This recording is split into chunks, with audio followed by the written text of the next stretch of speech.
about the latest situation in politics in Myanmar. We're joined here in the Beijing studio, Mr. Yuan Peng once again, who is the Vice President of the China Institute of Contemporary International Relations. Welcome, sir, back to our program. Also, in Washington, D.C., we are joined by Ms. Priscilla Clapp, who is the former Chief of Mission at the U.S. Embassy in Myanmar and now a senior advisor to the U.S. Institute of Peace. Welcome, ma'am, to our program.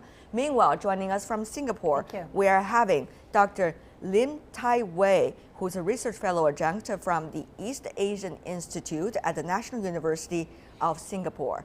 Also, welcome to you, sir.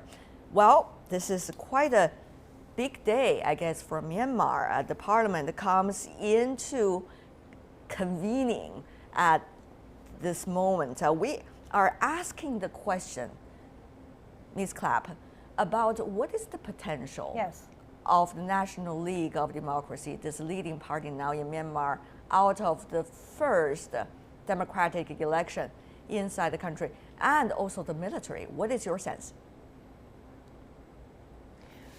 Well, the NLD in the parliament holds an overwhelming majority of the elected seats, and most of the legislation in the parliament will be under the control of the NLD, except for anything that deals with changes to the Constitution. That would take more than a 75% vote, and the military occupies 25% of the seats. So that's up to the military whether they change the Constitution. But the NLD will be in charge, basically, of running the government. And I think we're going to see a lot of changes.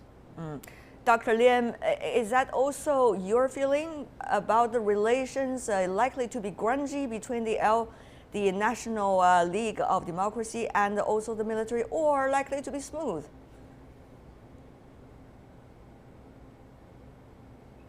Well, I think this is a very unique situation because the last parliament that was democratically elected was in 1962. And therefore, this is a watershed in many ways. And of course, with anything that's new, there's always a learning curve. And the learning curve that most people would expect would be how the NLD will be able to forge some common points or common positions with the 25% of the parliament that's held by the military. And cooperation between the two factions would be good for progress and development, and also to move the country forward economically, particularly against the backdrop of the ASEAN Economic Community that was formed in the 31st December 2015, and also Myanmar's economic outreach to the US, the West, as well as China. So there's a lot of leeway for compromise and to forge some positions of unity on certain issues that are common to all stakeholders. I see.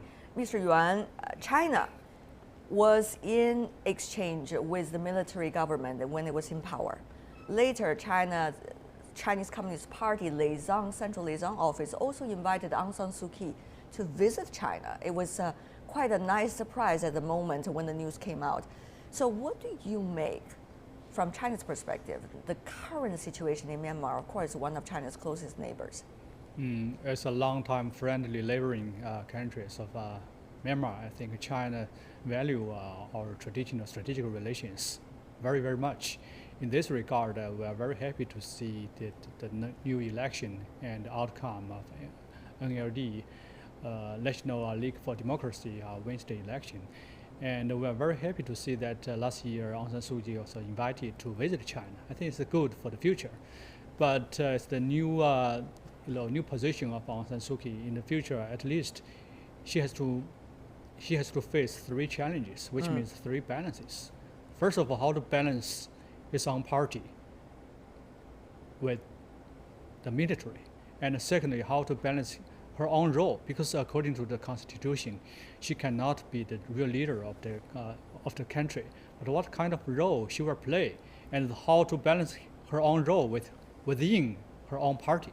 And thirdly, I think Aung San Suu Kyi is highly appreciated by the Western world. Then how to balance the Western world's demands for her or and expectations her own for her. expectations for her, and with her own national interest. So how to manage those three balances, I think, big challenges for her. Maybe one of those challenges can be better analyzed by Ms. Clapp from the United States. Ms. Clapp, you've been working in the U.S. Embassy in Myanmar before. What do you think are the expectations from the Western governments now for Ms. Aung San Suu Kyi, knowing that she has to balance herself on so many different layers of issues? Western governments will be looking to her to make those decisions.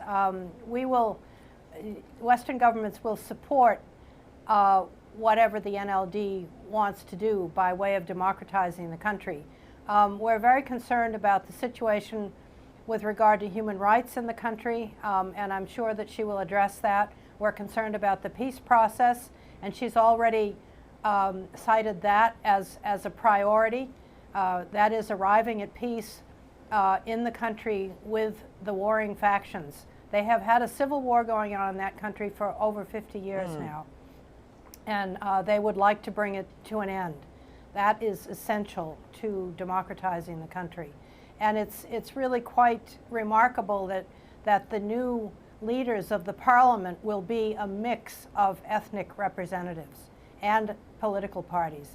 It's probably a sign of the way that she's going to put the new government together as a coalition government. At this moment, Ms. Clapp, of course, Aung San Suu Kyi has promised she will lead the country in a certain way, but she certainly is not necessarily going to be the country's leader, because that is at least according to the latest version of the Constitution. And secondly, her name not included in the speaker's list either. So what role will she play? Do you think there are creative ways for her to play a leadership role? Oh yes, she will be the leader, but it won't be in a formal position. Her formal position is a member of the parliament, so she is a member of the government. But she obviously, as we can see so far, is not having herself elected to another formal position. If she were to become president, which she can't right now, but if she were to become president, according to the Constitution, she would have to step back from her party. And I don't think she wants to do that yet. So the NLD will name a president. There will be an election in the parliament for the new president, probably sometime later in February. And then she will work behind the scenes. She's already set up a process of consultation with the commander-in-chief and other significant leaders in the country. So I think we'll see that informal process continuing. And a lot of the decisions, a lot of the negotiations will happen behind the scenes. Dr. Lim, of course, there are various kinds of political arrangement for any country as long as it is their own choices. However, once Ms. Suu Kyi step back from the political role, direct political role, let's just say, as the president or as the speaker, and only play a certain role within the party, it is very likely to invite a future conflict with the potential candidate of the president or of the speaker of the party. So what do you think about the political stability within that country? We've already seen the military play a half visible, half hidden role, and you will have Ms. Suu Kyi also playing that similar role, yet in different ways. So only making the national politics ever more complicated for not a geographically larger country. Dr. Lim. Yes, Ms. Suu Kyi will not be having a formal position, but she has made it clear to the international media that she will be above the president, which means that she will be exerting influence on the party, and her party has the current majority, 80% of the parliament seats.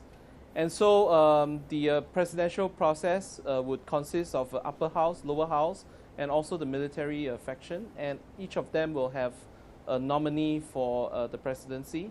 And out of the three nominees, they'll be put before a joint session of all three factions, and they will vote for the president, and the two losers will become the vice presidents, which means in this system, it is quite likely that one of her loyalists would become the president, and also perhaps one more vice president.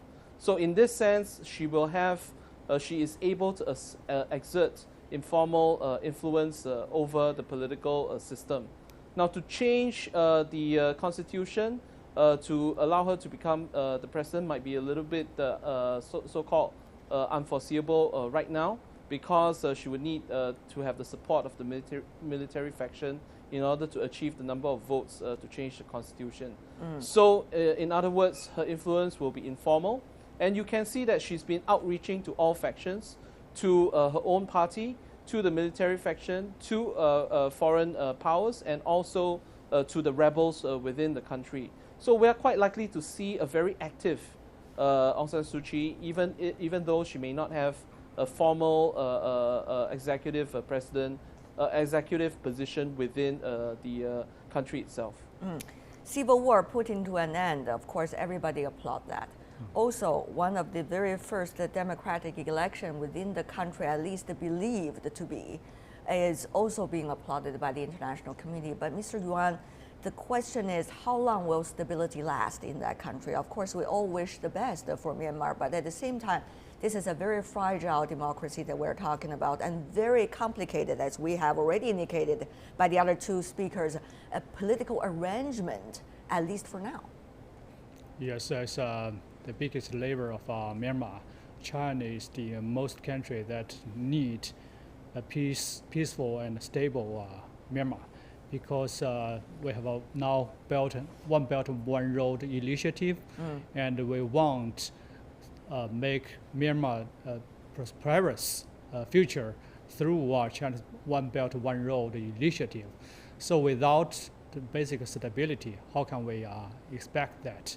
And the current election, NLD taking the lead and taking the new position. I think the military just accept the new reality. This is good news for the party, negotiation and coordination. This is good news for the future, peace and stability.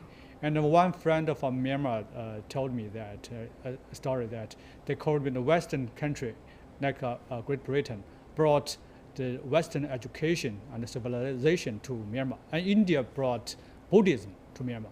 Where China we are just the same blood, same ethnic groups. We are brother. So which shows that China and Myanmar will have very, very unique relations. That's why we really hope a stable and a peaceful Myanmar is coming soon.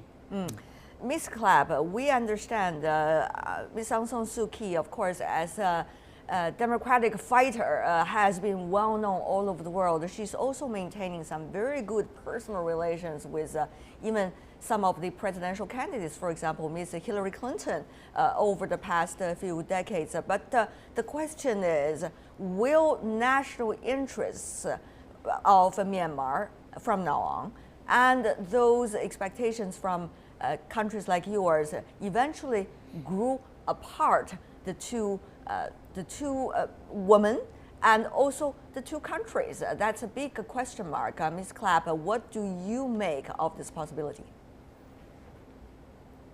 Well, I think that you'll find that the United States government, whoever the president is in the next administration, will remain very supportive of the NLD government in Myanmar.